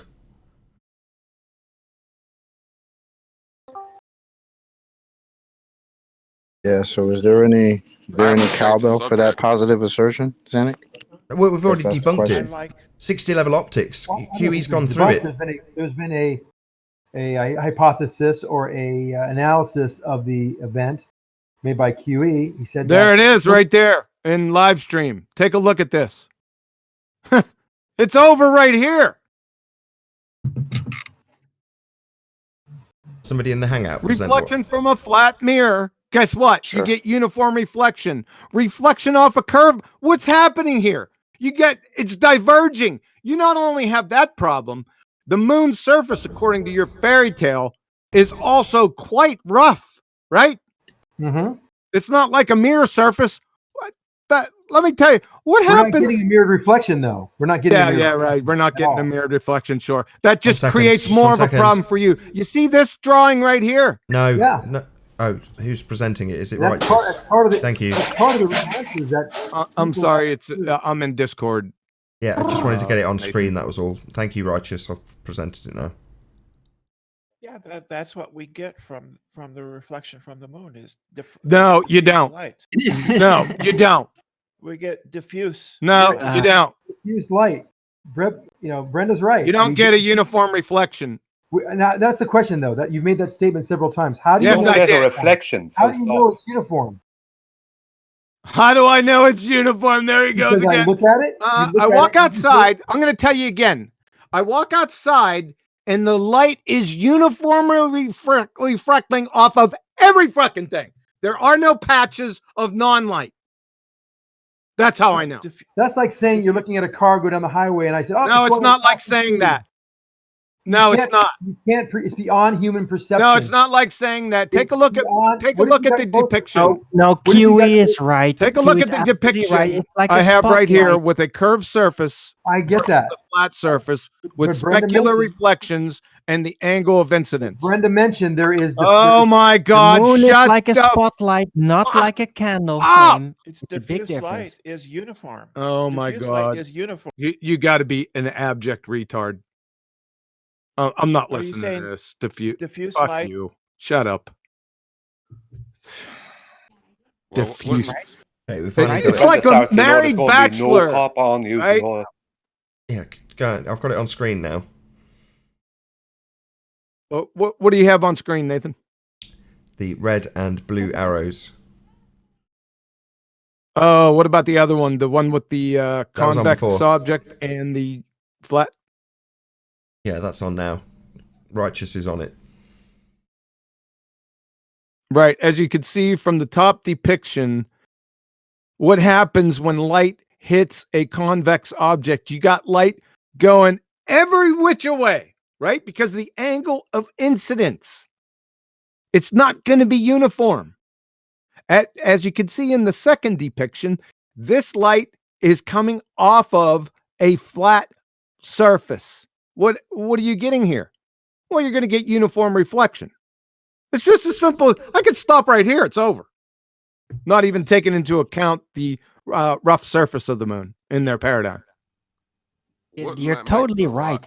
It would be like the moon if it was a round object and reflecting supposedly sunlight. It would be much more like the light of a candle flame, which is very dim on a long distance, but still very visible close because it would diffuse as much. Well, not in the exact same manner, but the same effect. It would diffuse much more with distance. So we shouldn't see it that extremely bright unless it is uniform like a spotlight. Literally so bright that I could read a book outside my house at night using nothing but the moonlight. Right. Which I've done. So yeah, it's retarded. Well, the brightness doesn't really have. It's not directly what I'm talking about. Is uniform reflection like a specular reflection? That's what my point is. Not the brightness. No, but it would. Follow? If it's going to diffuse in all directions, then the brightness is going to decrease dramatically over Yeah, distance that's true. compared to Okay. uniform. But that's not my point. Yeah, but if you extrapolate it out, yes, that's not the main point. Yeah, Any questions? But seriously, if it was a spherical surface, then what guarantee would we have physically that we would even be able to see that reflection at that distance? See? Yeah, that's not the point either. Yeah, that's my point. I don't know what comeback it. I don't know what can you say. Let me take them off mute. What can you say to that? Off mute. It's probably some stupid shit, but okay. Let me take them off. Okay, go ahead, Zanuck. So at first glance, I'd say that the diffusion of the light, even though it's a curved surface, could give you an apparent uniform reflection. Oh God! Isn't that a valid question or even comment? Come on. What, to fly in the face of what is just because demonstrated? the surface is not uniform that you would see. In fact, if it was spherical and perfectly smooth, I think we'd see a completely different reflection off that moon. If it was caused by the sun. Yeah, it can't be. It'd be like a crystal ball. It'd be a weird looking reflection, I think. That's fascinating. It doesn't really look like that at all. It always looks looks exactly the same. No. Zanuck, if the Apollo missions had never taken place, do you think that your side of the argument would be arguing so fervently that the moon is a rock reflecting sunlight? Well, without those because missions having happening, would you have we argued? can take pictures ourselves, so we can take pictures ourselves, and that's exactly what we're seeing. So I don't know where the debate is. I mean, yeah, it looks really bright in a big full moon. You know, harvest moon it's pretty impressive. But when you get like partial and not full moons, and you see shadows and you can zoom in on the surface. Does this look like this picture in Does this picture in chat look like something that is a light source of its own or not reflecting? What? I can't see chat. I'm just on Hangouts. I'm on me. Does that look like You're getting off? You're getting off the beaten path here. How can a convex object shine light uniformly? I contend that it doesn't shine it uniformly. I think you're looking at it. Thank you very much. The prosecution rests. Okay. Look at that picture, QE. But Zanik, you didn't answer my question. I asked you if the Apollo missions hadn't taken place, would you feel that your side of the argument would argue so fervently that the moon is a rock reflecting up in space, reflecting sunlight? From my perspective, and I'll give you the honest opinion and answer, is that yes, because of the angles involved, of all the positions of the sun and the moon, and of course this picture I just showed in the chat. So yes, I would make that assertion based on observations. The picture you showed in the chat, is that the moon? That is the moon. How do you know? Taken through a telescope. Because you look at How it, do you know that's you the look moon? at the moon and you see this. What that is that's a picture of what you were shown the moon was supposed to be. No, that's a picture from a telescope. That would have. That's not an actual photograph. That's not an actual photograph. That's not what the moon looks You like. can't verify that in any way, shape, or form. It might be an actual photograph, but that doesn't mean it's the moon. But that doesn't mean it's the moon. Just because even if it was, it doesn't make it the moon. That looks exactly like we're told the moon looks like. This picture These yourself. are features of the actual moon that we can see through our telescopes and everything. This is not that side. It's always it's not matching reality, Zanik. But the actual Terminator line is much more rigorous, not so vague. This looks very spherical because of the shadow, right? It's gradually grows, and that's not the real moon. That's not how the real moon looks. Yes, that's what I see in the telescope. I I've could seen this many recreate times. that. I could recreate that. I could recreate that on a beach. Easily recreate that. And then I could recreate that on a beach in the nighttime using a wide-angle lens. I mean, that would be hard to recreate. So you can't assert that as the moon when you can't prove that that's the moon. That looks like what we're told the moon looks like. Yeah. And this is why I brought up. This is why I brought up the 1 second now. I'm sorry. This is why I brought up the Apollo moon missions, because we have this ingrained version of what the moon is and what it does and what it looks like ever since those missions. I've seen this myself from my telescope. Yeah, but not from the moon. What do you mean not from the moon? You have to. Oh, what they for the moon to be where it is, like there's so many things you'd have to prove that to be an actual photograph of the moon. You understand what I mean? Here's one from my telescope. You're arguing from hope. No way. No. This is from a telescope. This is from a. I can give you the equipment used on this, and this is what you can see yourself at any time. Yeah, but is the equipment in space, then? You know, it goes down that road then. Moon, okay. That's what it looks like, and it's not uniform. In a full moon, it looks uniform because it's so bright. But if you really are able to filter it out and see the intensities of the light across the moon, it wouldn't be perfectly uniform. It's diffused. Is this a color picture or a black and white picture? Is this a color picture or a black and white picture? No, even the detail of these micro craters, that does not exist. That's not there. The reason I'm asking is this is not a satellite picture. This is actually taking ground. This is ground-based. Is this a color or a black and white? It would be a. This is the ground-based picture showing the moon and its surface, and see the shadow, how it's kind of, especially looks almost like squiggly on the side there because of the. The point I'm trying to make is that it's a ground-based picture. That means they really went there. The point I'm trying to make is ground-based as in like on the Earth. From you and me being able to take this, you and me could take this picture. You and I could take that picture right now. We can go out there at night and take that picture with this telescope. Well, that's not. That doesn't match the cares? photos I've seen. People. So who cares? His question was about whether or not you lend validity to it being a rock in a sky vacuum based on the Apollo missions. That was the question. And I said no, I wouldn't was need the asking Apollo missions because that's where everyone's. Hey, you're talking over me. I would use this picture and assert that without the Apollo missions, that the moon is a rock and is reflecting light from another source. What source? We don't. I mean, you can go into detail. I think it's the sun because of the angles involved. With the angles involved, you wouldn't get a uniform reflection. You see how this circle goes round and round? The wheels on the bus go round and round, right, Zanuck? Actual optics are quite complicated. We already pummeled your argument on something he just said there. In fact, you I even don't think agreed. it's pummeled very well. I mean, In fact, you even agreed, and I said the prosecution rests. Remember that?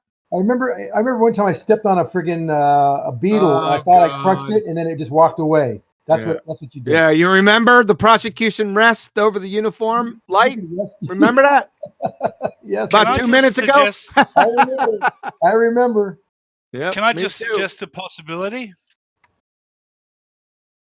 The possibility I'd suggest is, what if the moon is made up of a material that absorbs energy from the sun and then is able to turn that into some sort of a light?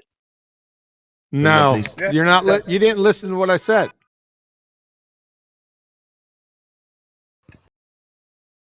Well, that we don't know if that's not true. If that's not true, It's a that lovely might be story. true. It's a lovely story. Yeah, we don't know. Could be anything. But what Zanuck said a minute ago was he was right. He said, "I think it is the sun." That's fine. It's okay to think that kind of thing, Zanuck. Well, it's when people start teaching that to children in schools as fact. That's when the problem starts. Yep. Surface roughness is why the moon appears uniform. The surface roughness makes he's got a point uniform there. light. Have you seen the moon on like the moon off the ocean or a lake, and then the moon off of a lake that's completely still? There'll be one will make a line and be blurry and diffused, and the other one will be like a mirror, like a pinpoint reflection of the object. Yeah, that destroys your whole spinning or the whole ball. Yeah, I have some of those pictures. Yes. You want to see one picture that destroy? I love the simplicity of this. Let's see one picture that utterly destroys your whole Baltard religion. Let's see. I like that one. Let's take a look at this one. Are you in live chat? I'm in live chat. Hold on. Do you see that picture right there? Yeah, Wait a second. I'll put it in Skype. I got it. No, for Nathan. So I got your picture, Quantum, and look above it, my picture, right? And righteous force. Yeah, we're not concerned with your picture. No, we're looking at my picture. My pictures are better than your pictures. No, my picture's better. No, you because your see picture that doesn't have the specular? Okay, I'm gonna have to shut your ass picture up. doesn't even have the object in question. No problem. I'll just shut you up. There you go. Nathan, you might want to picture's post better. this picture. My picture's better. We've got it up. Thank you, righteous. Appreciate that, righteous. The whole Baltard religion goes down the tubes with this simple observation. Can anyone tell me why? Wow. Because it's so beautiful. The reflection. And the reflection is perfectly flat. Yeah.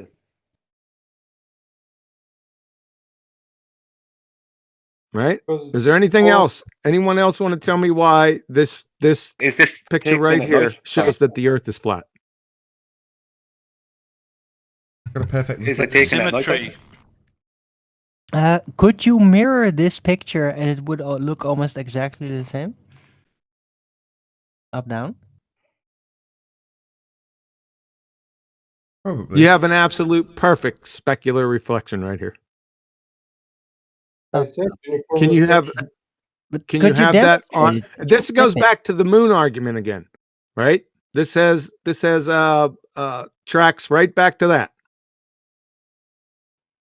Where is right? this picture? Could you flip the image? Before we ask these questions, nobody's parroting. I'm expecting you to parrot back QE's point to demonstrate an understanding of what he's saying, but everyone's just asking new questions. So this whole convex versus concave moon and its reflections is being summarized with this photograph and a description of what a specular reflection is. But no one's repeating it back like they've understood. I understand it. Yeah. Where's the I picture? thought I don't QE see was the going picture. to elaborate on it. Oh, the Dejan speak. He gets it. But he had a follow-up question that was going to confirm your understanding. So, if the surface of Earth was convex, would it be possible to have a perfect specular reflection? No. Nope. No. No. Thank you, Quantum Eraser. Great picture. The moon. The prosecution. Brenda said no as well. Even Brenda said no. The moon is a. Yep. Way to go, Brenda. So therefore, Brenda, by that statement, the moon can't be convex. Thanks. And the Earth is not convex either. Why is this anyway, we know photograph Brenda's a show flat that earther, the Earth is flat? It doesn't. So, nuh-uh. Great argument. No, I was just asking, why does it show the Earth is? We just told you. Nathan, can you tell her again?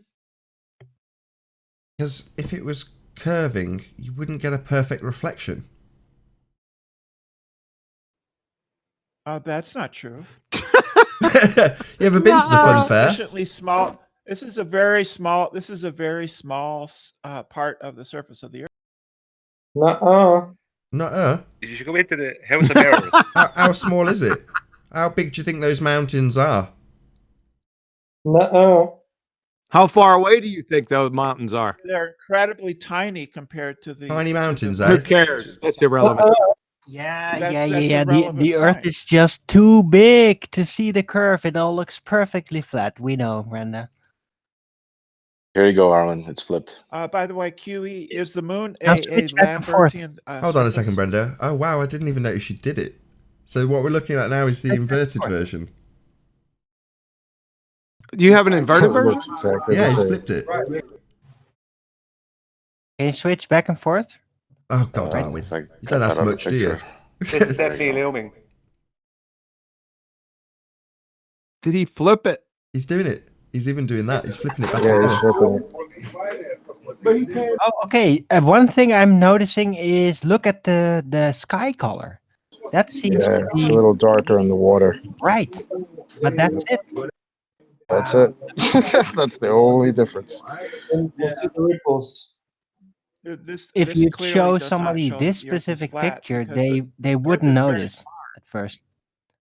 And is it darker because the light's bouncing off the water?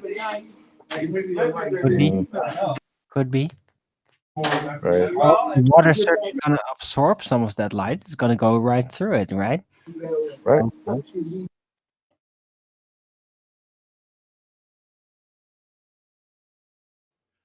By the way, the moon is a diffuse light. It obeys Lambert's cosine law. Hold on.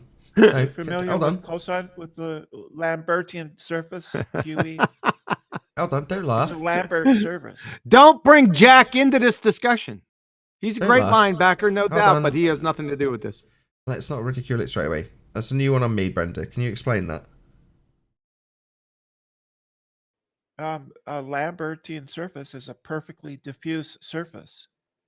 That's why the reflection is.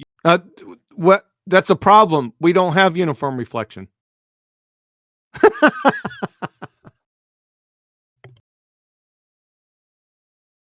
Thanks. From the moon? Yeah. You Thanks. Do. Yes, you do. Oh, we do. Yes, it is uniform. Oh, okay. That's.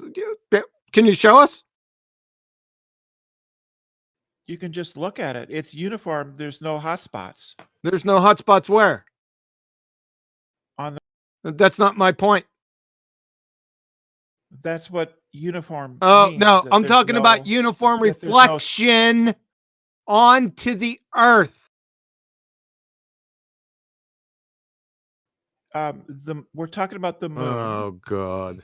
The moon does not display a specular reflection. It's a diffuse. Yeah, that's reflection. I know, but and we're getting a uniform reflection. It's diffuse because the surface is. And flat, we're getting a uniform reflection. which is what you get from. No, a you wouldn't. diffuse Diffuse Lambertian and surface. uniform are not the same. They're opposite. No, they're not. No, that's a great argument. No, they're not. Good. Thanks. They're not opposite. They're not Diffuse means opposite. uniform. Diffuse means the reflection is uniform and Oh not my and not God. specular. Did you say? Oh my Sorry, God. did you just say diffuse means the reflection is uniform? Yep, that's what she said. Yep. Yes. Yes, it is. It does. Yep. Divergent is Do you see uniform. do you see a specular reflection on the moon? No. It's a diffuse reflection. We're not looking at reflections on the moon. No, the moon is clearly reflecting light. Oh, really? Clearly. We just pummeled it. Yeah, yeah. Rinse and repeat time. Do you think it's emitting light? Yep. Do you think it's emitting light? If it's emitting light, why are there shadows? It's not. I didn't. That's not my claim. Hold on. He didn't make that claim. You asked a question twice and then took the position like, well, that's your claim now. How dare you? You asked it as a form of a question. The answer is, I don't know. But we know you claim it's reflecting the sun's light. Well, if it's not reflecting light, it must be emitting light. Those are the two. False options. dichotomy. What other? Sorry. What we other can just option pummel. is it? We can just pummel the claim that it's reflecting sunlight and then stop there. Now your demands, like some petulant child, that we give you some answers when you're left in this quandary of your current religion not explaining it correctly. That's not our problem. Well, I explained it just fine. It's a diffuse Lambertian surface that obeys Lambert's cosine law. Yeah, really? So, A but you diffuse have to show- surface that reflects light uniformly. You understand that Yes. that's antithetical to each other, right? No. Yeah. They're the same thing. Yeah. That's what a diffuse Yeah, no, it's reflection not. is. It's uniform. You got two problems. You got divergent rays, and then you have diffuse. That's a double whammy. How does light reflect What are off of a divergent shadow? rays? Divergent- Divergent rays, you don't know what that is? No. Okay, let me I'll post it there in live chat. Let's see. See this? Convex is a mirror that curves outwards. Parallel light rays reflect as if they came from a focal point behind the mirror. Light rays that spread out apart after reflecting are called diverging. You see how these light rays are diverging? The opposite of specular. Yeah, but that's for a smooth surface. Oh my! Yeah, I know. The moon is not smooth. Yeah, I it's know. That's the diffuse. next problem. That we're just dealing with one problem at a time. Diverging versus diffuse. This is the first problem. Diverging. The next problem is diffuse. Get it? That's rhetorical, by the way. The surface of the moon is rough, and so it's not smooth. It doesn't give. Yeah, those, you're still those going kind of back to the perfectly- same. You're still going. Well, You're it's not. rough. You don't have an argument. You're not getting it. Yeah, what is it I'm not getting? You're not getting the first part. Okay, let me say it to you again. Does somebody have hooked on phonics for her? The first problem is diverging rays because, according to you and your fairy tale religion, the moon is convex. So the angle of incidence onto the moon, the light will diverge. That's the first point. Here comes the second point. You see, they're separated. We got to keep them separated. The second point is that the light is diffuse because the moon's surface is rough. It's not uniform. It's not a mirror. That's your second problem. I admit that the moon is rough. Yes. The picture that you put up there is talking about convex. Oh my mirror. God, you idiot. What's the difference between number one and number two argument? The moon is Oh rough. God. It's Go not a ahead. mirror. Somebody else take It's it. I not got to a take a mirror. break. I'm not listening to this idiot. Yes, just keeps. The moon is rough. She'll It's answer not a the mirror. second point when you address the first, and vice versa. The first image is talking about a mirror. And on a convex mirror, the lights diverge. But the moon isn't a smooth mirror. It's a rough surface, so it obeys Lambert's. How do you know it's a rough surface, Brenda? That's We the can first see it. problem. You're working off a pre-assumption that you know it is the rough surface, and that light reflects off of shadows. There's We can two see problems that the there. moon is rough. Immediately. You can just take pictures of it from the ground with a telescope. Yeah, so that doesn't You can mean the surface is rough. You don't know. Doesn't mean it's a surface. Yes, it Yeah, does. you don't exactly. Yeah, exactly, Nathan. You can see shadows. You can see shadows, and it's jagged and rough surface. It's not smooth. I don't think I've seen shadows now from when it came to pictures from the Earth of the moon. I've seen plenty shadows from supposed images of supposedly the moon when a supposed satellite is near the moon or an Apollo mission. But I don't remember seeing shadows from any photograph or photograph or video from the Earth. Now, I'm not saying there isn't, but I don't remember seeing them because I've heard this before and I don't see them. I see them in the indoctrination about it, just like the images that Zanuck showed earlier. Zanuck showed a lot of Yeah. shadows. How do That's an you image reflect that light off a shadow then? that's an image that any consumer level telescope can take of the moon. It's easy How to can do. it? That's an image of supposed image of a supposed image of the moon from about 50 feet above it. Supposedly. No, that's an image taken. I'm talking about images taken taken from the ground. And you're saying Brian, it that was reflects taken light from from the the sun. How, besides all the other things that debunk that QE has shown, how can you reflect light off of shadows, Brenda? It's impossible. You don't, but the Exactly. shadows show that the surface is rough. You She's don't still even going know at if this. it's a shadow. I mean, a shadow means that The something is shadows blocking show. something. You don't even know that much, Brenda. You don't know. You've never been to the I moon. You haven't walked on the moon. You don't know. You can see it. Any consumer level telescope can show You already you said that. the image that Zanuck showed You you. already said that. You have no point. The point is that the surface is rough. Yeah. Right. You get Right, diffuse light. and- So, according to you, divergent and diffuse means uniform. Divergent is talking about convex So, mirrors. The moon is divergent not a and diffuse, according to you, divergent and diffuse equals uniform reflection. diffuse means that the light is Divergent reflected and uniform. diffuse, according to you, let me say it slowly. According to you, Brenda, over the past 15 minutes, this is the conclusion. Divergent and diffuse equals uniform. Yes, No, that's what you've been divergent saying. Divergent applies to convex I don't care what it mirrors. applies. We already demonstrated divergent and diffuse rays, right? And according to you, that equals uniform. Divergent applies only to convex mirrors. The moon is not a You're convex not getting out of mirror. this. It is a diffuse. It is a diffuse Oh, Lambertian your surface Lambertian that obeys surface. Yeah, Lambert's we know. cosine law. So, Yeah, that's what it is. diffuse, according It's to a Brenda, diffuse and divergent equals uniform.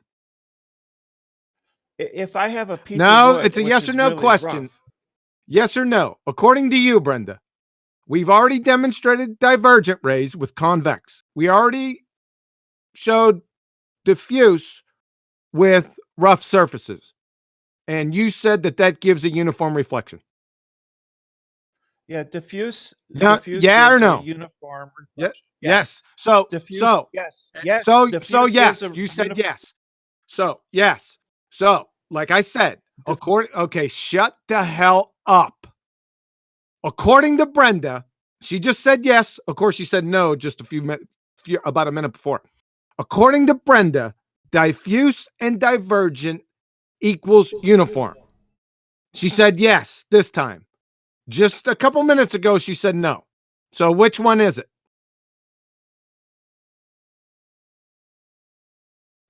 Diffuse gives a uniform reflection. I've consistently Diffuse said does not give a divert- uniform reflection. It's the antithesis of it, and so is divergent. What is the antithesis of a uniform reflection? That would be Phong shading, wouldn't it? No, divergent. Do you know what Phong shading is? You don't know what that is. That means that there's that's like a metal surface, which is very smooth and gives a pronounced specular. Who really highlight. cares? Yeah, who you cares? saying divergent and diffuse is uniform. I'm rejecting divergent as describing the moon. Divergent Diffuse rays reflecting off the moon. Did you see that photo? Do we need to show you 60 level optics again? Do I need to What post do that again? Lasers reflecting off Oh of my mirrors are God. just not relevant. It's, Lasers reflecting. my What screen color was the sharing's- laser?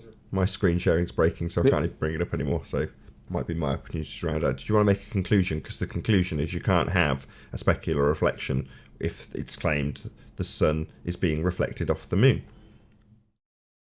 Yes. It all has to do with divergent, diffuse, and specular reflections. Yes. And flat earth proof is that photo right there. I got a bunch of other ones, but that one will do it. Perfect. A football. Oh, shut up. With that, I'm going to say a huge, massive, enormous thank you to all of you who did tune in on the Nathan Oakley 1980 premiering stream for hopefully smashing the super chat, liking, commenting, sharing, subscribing, and all that good stuff. Be sure to check out nathanoakley.com and the Flat Earth Debate Forum to keep up to date with the community debate. Another huge, massive, enormous thank you to all of today's Discord and G Plus panels for making this after show possible. I've been Nathan Oakley, and I'll see you all in the next video. Oh, what a day! What a lovely day!